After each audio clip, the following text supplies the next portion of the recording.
The other thing that came from George Floyd Palooza was the explosion of these DEI so-called experts.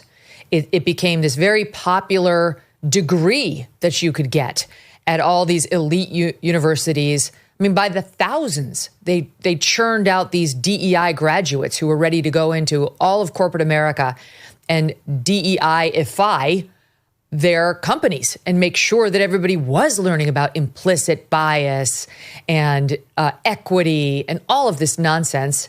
It's documented in part in Matt Walsh's brilliant documentary, Am I Racist?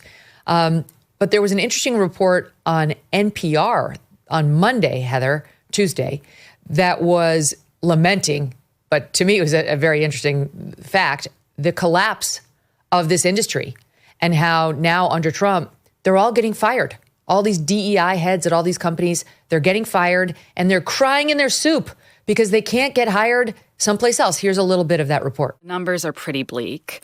More than 2,600 jobs in diversity or DEI have been eliminated in the last couple of years.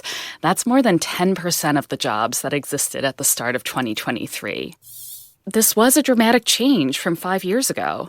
After George Floyd was murdered, there was this huge rush for companies to hire chief diversity officers and other people with experience in this kind of specialized field.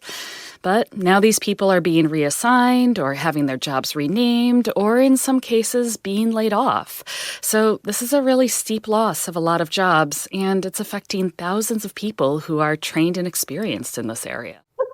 So I know. I think we're both happy about this news, but you tell me, I know you say you're a pessimist.